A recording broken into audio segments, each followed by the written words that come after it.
Bonsoir à tous et bienvenue si vous nous rejoignez à l'instant. Merci de choisir une fois de plus TVS pour vous informer. Bruno Ben-Moubamba, le président de l'Alliance pour le changement et le renouveau, était hier face à la presse à la faveur d'une déclaration.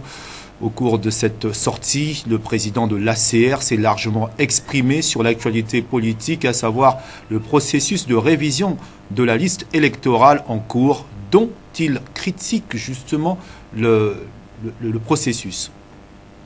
Après plusieurs mois d'absence sur la scène politique nationale, Bruno Ben-Moubamba, le président de l'Alliance pour le changement et le renouveau, sort de l'ombre pour la lumière. C'était à la faveur d'une déclaration de presse le 26 juin 2018 au siège de son parti, 6 au quartier Damas.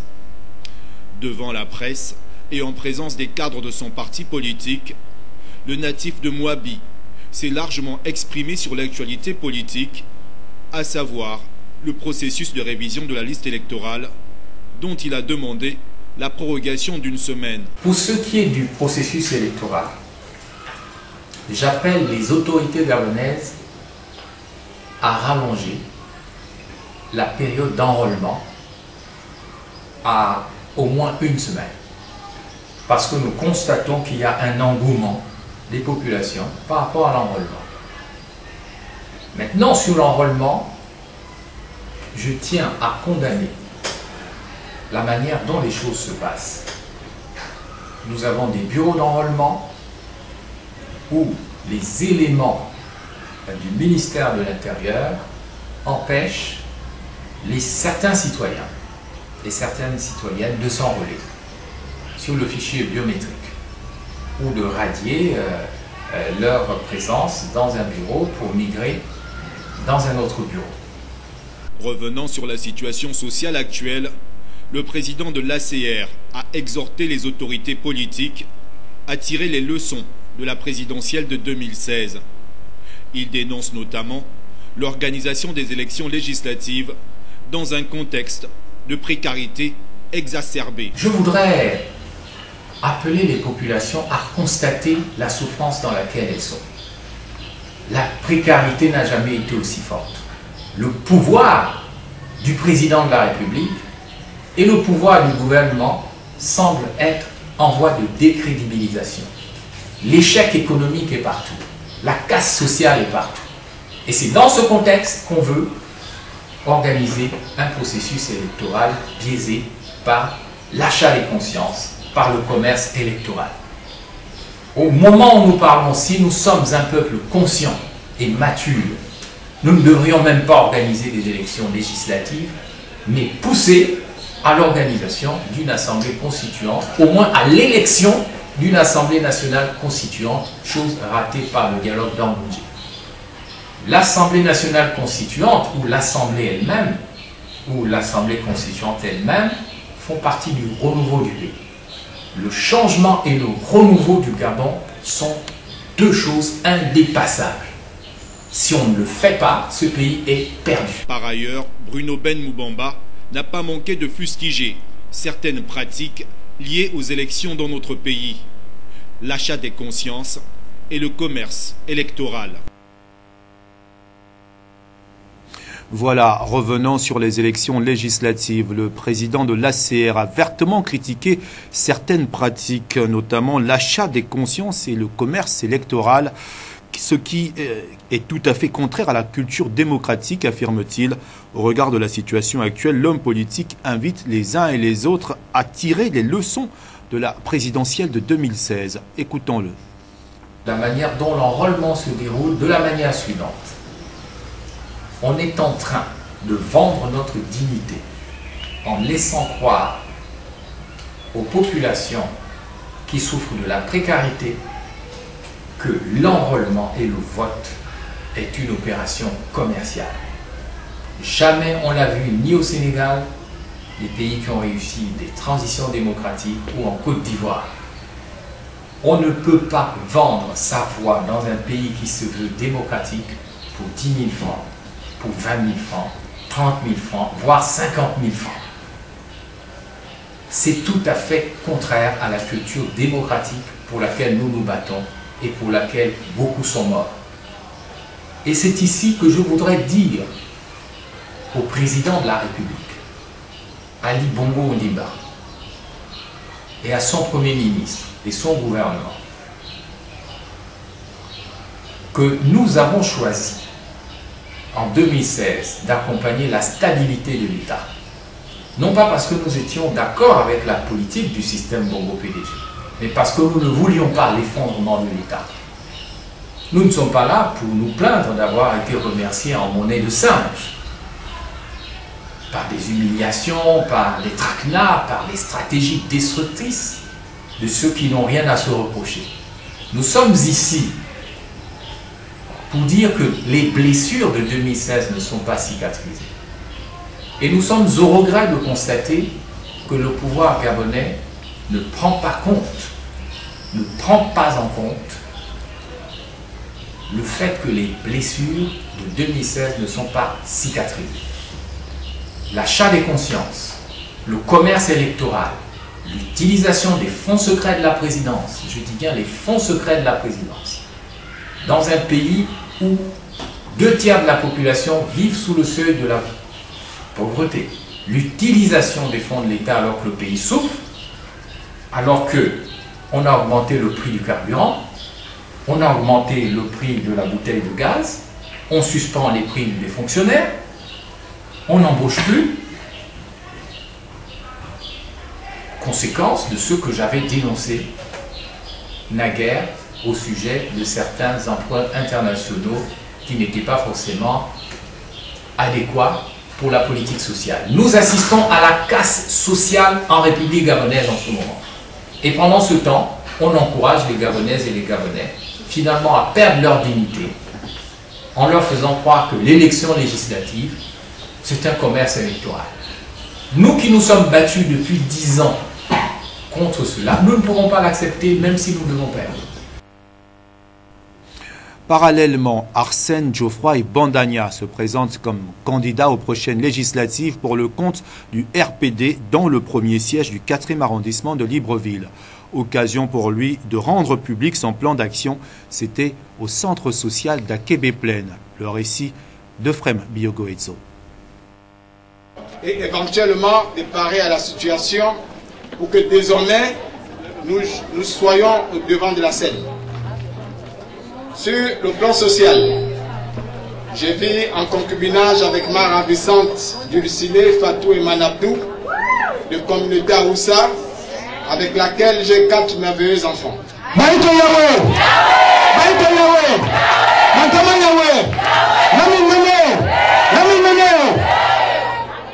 Sur le plan politique, je suis depuis déjà 3 ans le coordinateur du 4e arrondissement au compte du parti le Rassemblement pour la démocratie et le progrès, dont je suis en même temps le secrétaire général et porte-parole du parti.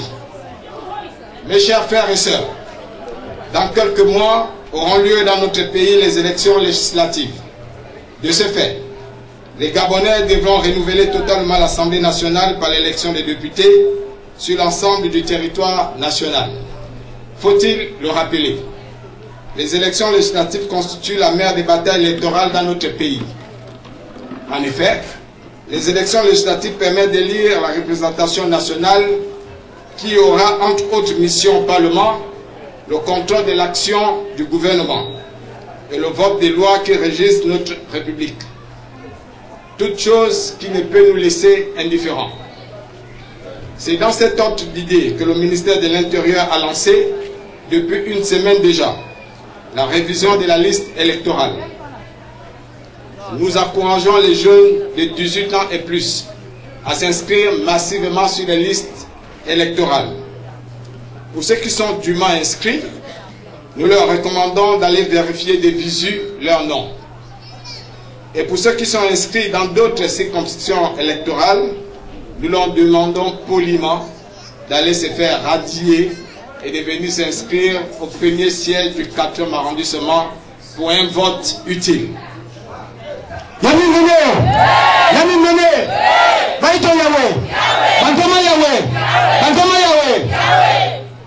En effet, l'une des raisons fondamentales pour lesquelles nous échouons, quand je dis nous, je vais dire le peuple Kota, c'est parce que nous ne sommes pas suffisamment inscrits sur les listes électorales. Or, le vote passe nécessairement par l'enrôlement sur les dites listes électorales. Nous sommes particulièrement heureux de constater que la communauté Haoussa est massivement inscrite sur les dites listes électorales. Nous profitons de cette tribune pour vous annoncer que le Rassemblement pour la démocratie et le progrès présentera les candidats dans toutes les provinces du Gabon. À Lambaréné, les épreuves sportives du baccalauréat se sont déroulées sans incident majeur, bien que les infrastructures posent toujours de véritables problèmes aux examinateurs, mais surtout aux candidats qui se sont exposés à de réels dangers. Marielle Ecom. Des candidats en attente d'être évalués, des examinateurs à leur poste, prêts à noter les différentes prestations. Voici l'ambiance qui aura prévalu dans les deux principaux centres d'examen de Lambaréné, le lycée Charles Mefan et le lycée Monseigneur Jean-Baptiste Adiwa, qui ont vibré au rythme des épreuves sportives du baccalauréat. Lancer du poids, saut, course de vitesse et bien d'autres activités sportives ont ponctué cette journée. Les impétrants sont plutôt décontractés. Avec la course de vitesse, ça va, on compte entamer maintenant la prochaine étape sur le lancer de poids et sur les sauts, que ce soit le triple saut ou bien le saut à longueur. Pas de stress, pas de complications. En effet, on était prêts pour cette saison de 2018. Vraiment, je pense que c'est beaucoup préparé. Effectivement, c'est notre année de réussite cette année. Ça va payer. Courage, des rôles dans les meilleures conditions et ça termine le plus vite possible parce qu'on va les vacances comme les autres. Si les épreuves se sont déroulées sans incident majeur, les conditions dans lesquelles celles-ci se font relèvent plutôt d'un autre âge. À cela se greffe la problématique des centres mixtes, augmentant les heures de travail des examinateurs. Au centre d'Adiwa, je ne peux pas dire que tout se passe bien. Nous avons un problème au niveau de la gymnastique. Regardez vous-même, les enfants passent l'enchaînement, même le sol. Et ce n'est pas prudent pour leur sécurité. Ce que nous déplorons, c'est les centres mixtes. Les filles et les garçons passent ensemble, ce n'est pas très prudent. Par contre, à Libreville, c'est démixé. Les garçons passent ailleurs, les garçons ailleurs. Ils passent au même moment. Et vous-même, vous voyez, ça nous prend du temps. Nous avons droit à 5 heures jour, mais nous allons à plus 5 heures. 2 jours auront donc suffi aux examinateurs pour évaluer les impétrants pour cette première phase. Reste plus qu'à affronter la phase écrite qui se tiendra sous peu. À Port-Gentil, financé par la Banque mondiale, le projet de développement des infrastructures locales se poursuit dans sa phase 2. Au château, l'entreprise entretien menuiserie génie civil équipement exécute les travaux d'aménagement d'une route avec trottoir et caniveau. Edwin Nzingi. Quelques mois après la livraison de la principale voie de communication reliant l'ancienne école publique de la Balise à celle de la nouvelle route de Balaran, exécutée par l'entité CRBC, China Road Bridge Corporation, le tour est revenu à l'entreprise EMGCE d'entretien, menuiserie, génie civil, équipement, d'exécuter les travaux de voirie de développement des infrastructures locales, phase 2, PEDIL 2, financé par la Banque mondiale. C'est le projet de PEDIL, donc la phase 2. Donc c'est un projet de linéaire, 547 mètres linéaires, sur une largeur de 6 mètres. Donc, et nous avons 2 parkings de 100 mètres, 100 mètres, y compris les trottoirs et les caniveaux. Bon, à tout casser, le chantier a débuté le 13 mars. Ça, c'était la remise du site. Donc, avec tout ce qui est main, nous avons bien commencé le chantier le 27 avril. En dépit de quelques incompréhensions, les populations de cet environnement ont fini par comprendre le bien fondé de ce projet. Je pense que ils sont forcément contents parce que la route, c'est le développement. C'est vrai que nous avons eu certains petits problèmes avec certains riverains, mais bon, ça va, c'était juste, c'est basique, donc on a pu résoudre ça, et sinon ça va. Je pense qu'ils sont contents et ils veulent que nous terminions les travaux pour accéder à leur maison, descendre du taxi devant chez eux. Un chantier routier dans lequel certains techniciens gabonais ont été recrutés. Déjà, le projet, c'est un projet social. Donc, nous avons obligation de prendre en fait la population riveraine, pour ceux qui vivent autour de notre projet. Donc, la grande majorité de nos ouvriers, de nos manœuvres, ils vivent autour du projet. C'est un projet donc, c'est-à-dire à haute intensité de main-d'œuvre. Donc, nous allons forcément prendre la population voisine. De nouvelles voies secondaires qui contribuent au développement de ce grand quartier mythique du château situé entre le 2e et le 3e arrondissement de la commune de Port-Gentil.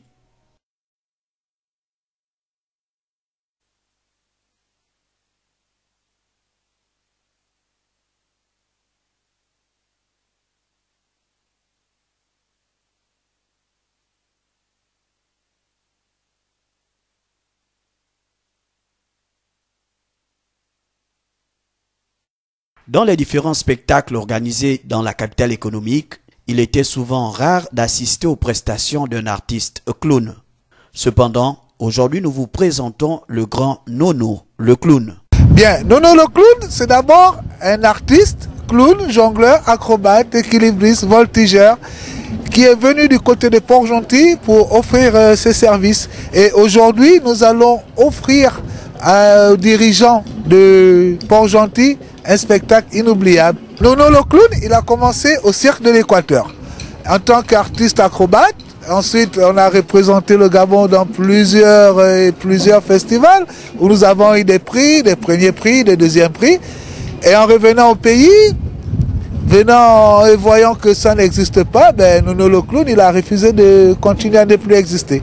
Il préfère faire découvrir au Gabon les bonnes mœurs du clown et faire en sorte que le clown retrouve ses lettres de noblesse.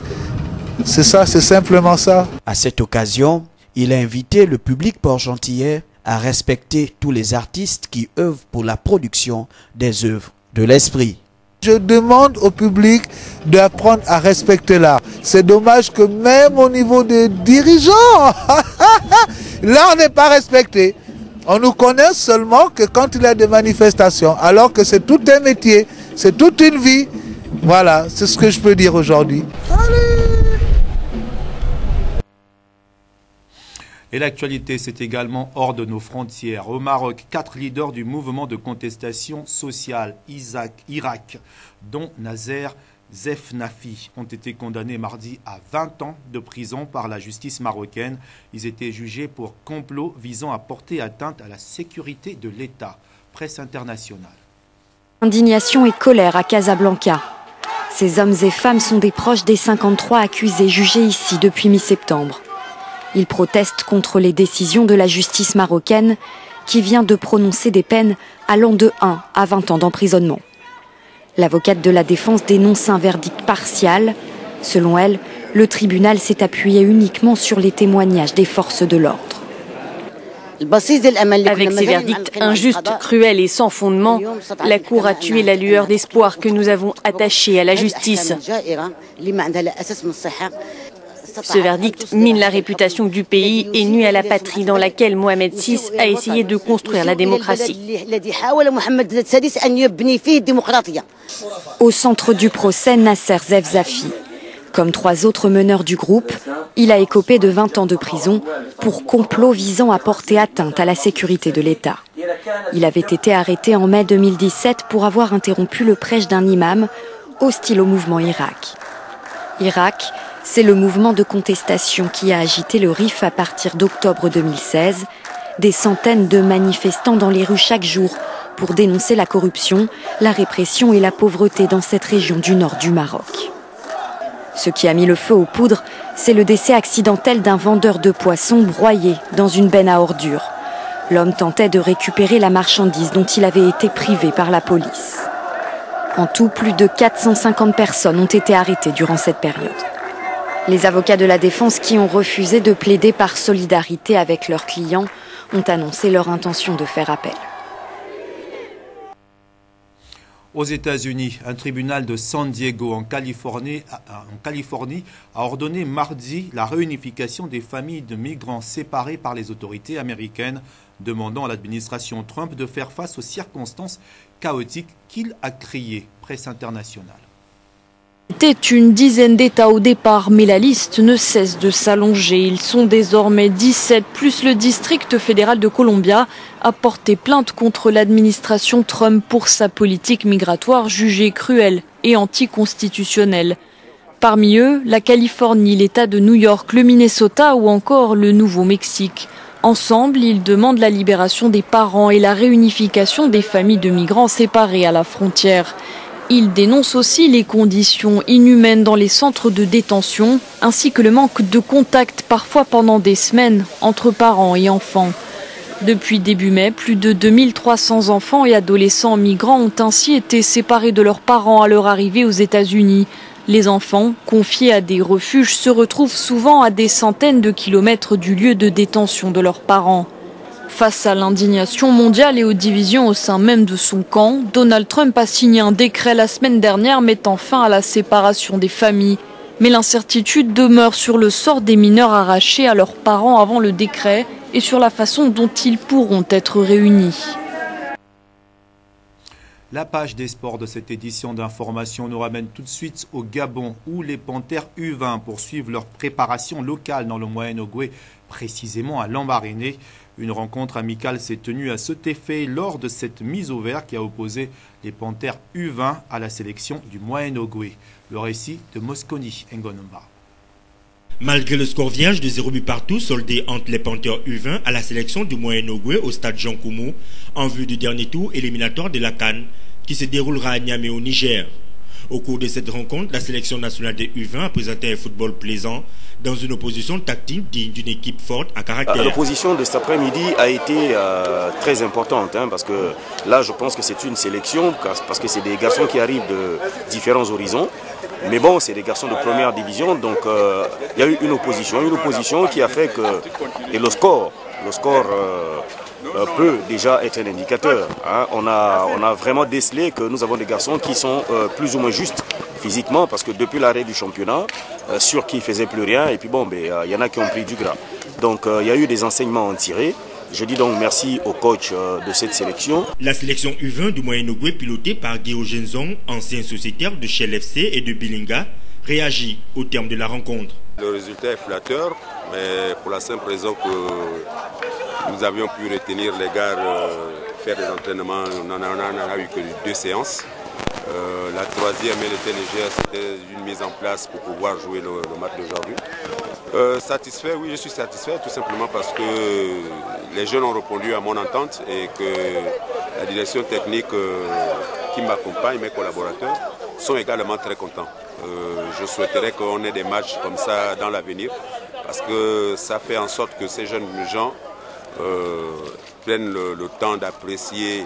Rappelons qu'au terme de cette rencontre qui s'est soldée par un score vierge de 0 but partout entre les deux équipes, c'est à l'épreuve des tirs au but que les Panthères U20 ont pu tirer leur épingle du jeu en attendant la prochaine rencontre amicale prévue dans les tout prochains jours face à la sélection senior du Moyen-Ogooué.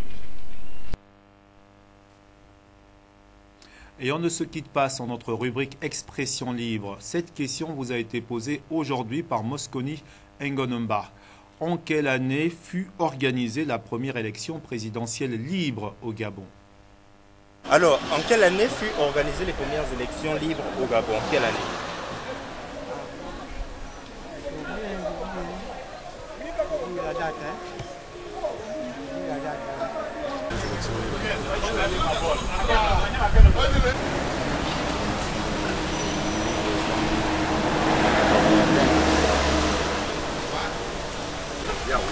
C'était les années 90, l'ère démocratique, donc ici en 90, je pense, 1990.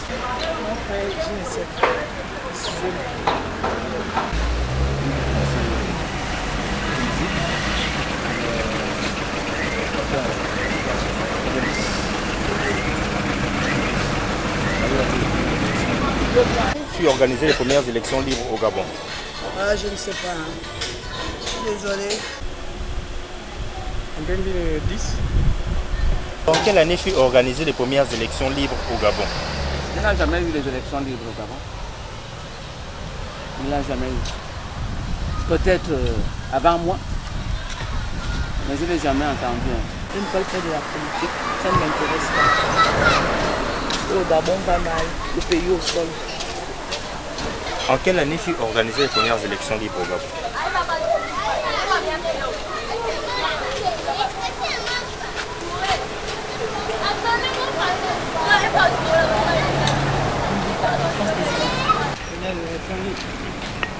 Soi-disant en 90.